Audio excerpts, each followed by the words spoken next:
আজকে রাতের রেসিপি সয়াবিনের পাতলা ঝোল। মানে মেনলি সয়াবিনটা কষা করে খেতেই আমরা পছন্দ করি, তবে আজকে দুপুরে নিমন্ত্রণ ছিল, তো রাত্রে কিছু নেই, তো ভাত মাখাতে একটু ঝোল ঝোল না হলে আবার আমাদের হয় না। তো সেই জন্য মা সয়াবিনের পাতলা ঝোল করছে। তো দেখো এর জন্য কি কি উপকরণ লাগছে। প্রথমেই আছে কাঁচা লঙ্কা বাটা, টমেটো বাটা, তারপর রয়েছে রসুন বাটা, জিরে বাটা আর আদা বাটা, আর রয়েছে গোটা জিরে, শুকনো লঙ্কা, তেজপাতা, আর রয়েছে পেঁয়াজ কুচি আর ছোট ছোট ডুমডুম করে কাটা আলু। প্রথমে গ্যাসটা অন করে নেওয়া হলো, এরপর কড়াই বসানো হলো। কড়াইটা ভালোভাবে গরম হতে হবে। তারপর কড়াইয়ে আস্তে আস্তে মা সর্ষের তেল দিয়ে দিচ্ছে। আমরা সর্ষের তেলেই খাবার খেতে বেশি পছন্দ করি, তো সর্ষের তেলেই রান্নাটা করবে।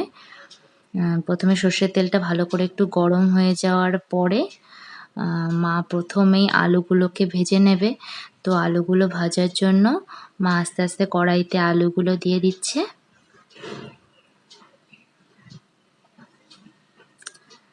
সমস্ত আলুগুলোই কড়াইতে একেবারেই ভেজে নেওয়া হবে। যদি অনেক আলু থাকতো তো দুবারে ভাজা হতো, যেহেতু এখানে অল্প আছে তো একবারেই হয়ে যাবে। এরপর নুন দিয়ে দেওয়া হচ্ছে। আর আলুগুলো ভাজা হতে থাক, ওদিকে সয়াবিনটাকে মা আজকে আলাদাভাবে রান্না করবে, তো তার জন্য সয়াবিনের মধ্যে নুন দিয়ে দিচ্ছে। এখানে সয়াবিনের পরিমাণ অনুযায়ী নুন দিতে হবে, তো সেই অনুযায়ী মা নুনটা দিল।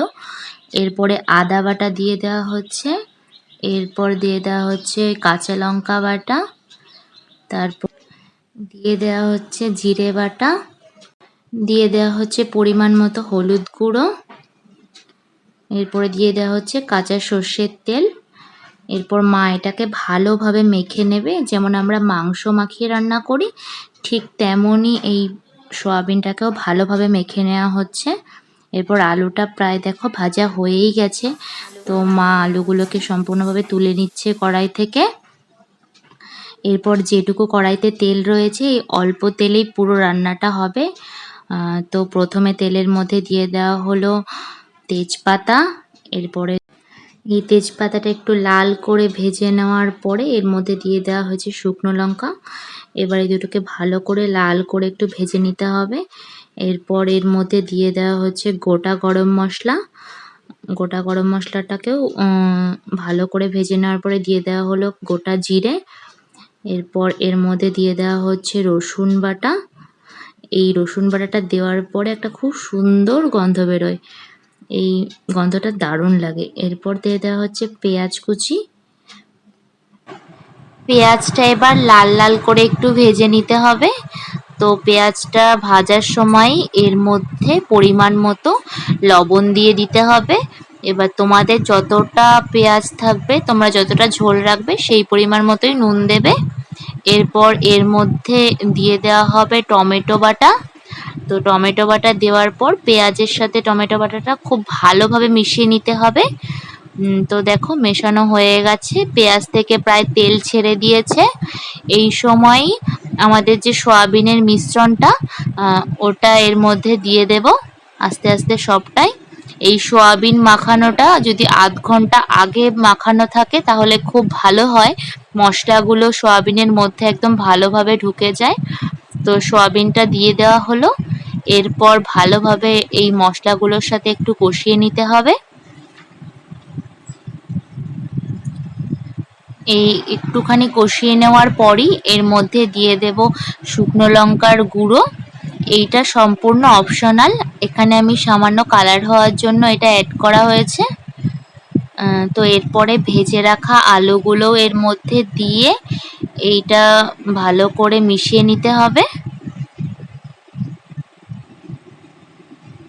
তো দেখো ভালো করে মেশানো হয়ে গেছে, এরপর একটু ঢাকা দিয়ে রাখতে হবে কিছুক্ষণ। আর পাশে ঝোল দেওয়ার জন্য একটু জল গরম করে নেওয়া হচ্ছে।